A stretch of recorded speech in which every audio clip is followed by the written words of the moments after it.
Greetings, YouTube. Danny Staten here on the Daily Dan blog. Today we're looking at Buck Rogers, #1 from 2013.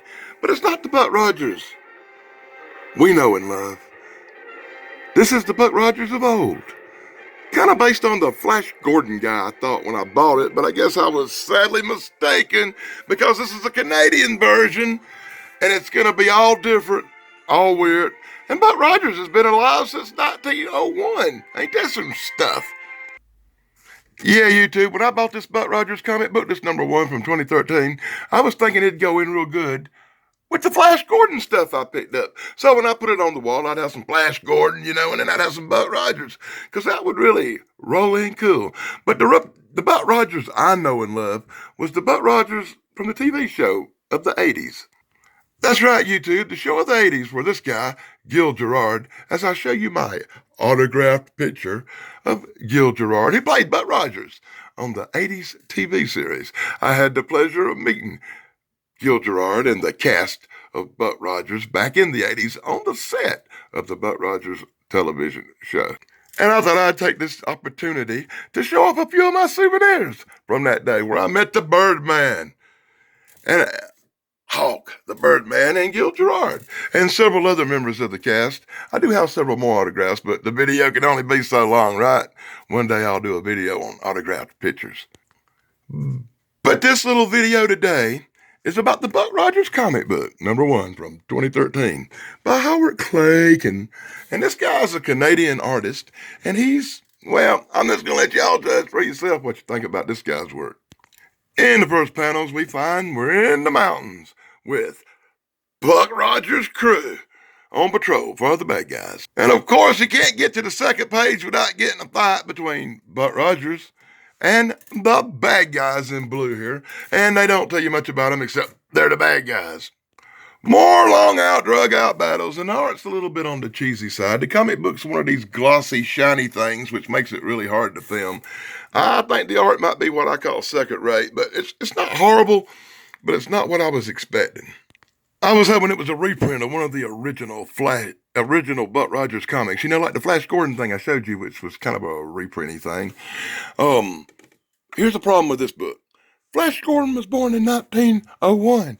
He fought in World War I in this flashback. Full panels brought to you by the Daily Dan blog. He faced off with them there Nazis in World War II. He was around in World War II in the Canadian version of Buck Rogers. You really lost me here when old Flash was flying a MiG round about Vietnam. Oh, my God. I don't even know what to say about this book. Oh my God, I am speechless at the amount of crap I am enduring. Check it out, he even fought in World War III in the post-nuclear age. Okay, moving right along. Now we're getting caught up because Buck Rogers wasn't froze like he was in that really cool TV show with that other guy I was showing you. Nah, this Buck just lived forever.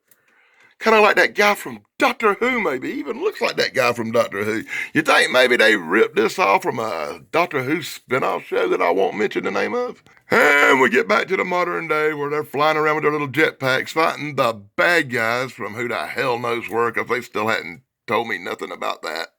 Apparently, we're just going to refer to these people as terrorist. I don't even like using that word. That's one of them algorithm words that'll get you blocked on YouTube, so be careful with that one. So we're going to get a long bunch more drug-out battle with the I can't say that word. Let's just call them the bad guys. Yeah, we're going to get a battle with the bad guys, because I'm not going to say the T word because of the YouTube algorithms. So YouTube, that's how fast that little stuff wrapped up with that incredible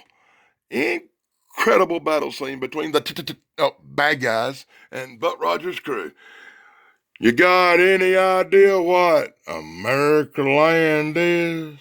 Yeah, okay, they're worried about America Land, so I'll tell y'all about that if I ever take time to buy book 2, which is highly unlikely at this point. But I will point out that they do got a Buck Rogers in the 25th century comic book ad in here, which is reminiscent of Gil Gerard. The real Buck Rogers that we know and love. Look, the ships are even like from the TV show. I'll try to get that reading in frame so you can take a little read if you want to right there with a pause. Hold on. Okay, YouTube, check this out. On the next page over, we get some Buck Rogers black and white art. Isn't that awesome? Because in this really cool color book that we just looked through, I think the black and white art actually looks better than some of the color crap. Maybe this is one of the comic books a few times I should say, maybe they should have just drawn this sucker in black and white because it would have had to have been better than it was in color. Oh my God, it was tragic. The art, so-so. The book, horrible. The story, ridiculous. And they don't even tell who these bad guys are. They just call them, well, we won't say that word, you know. You know why, right, YouTube? Carrying on, we get some more ads, which seems to be the trend with a lot of the new books you get these days. You wind up with a lot of ads. I'll be doing a lot more really old books, like 40s and 50s stuff real soon. I got a big old pile. Just a little idea of how many comic books the Daily Dan has to review. Quite a lot, huh?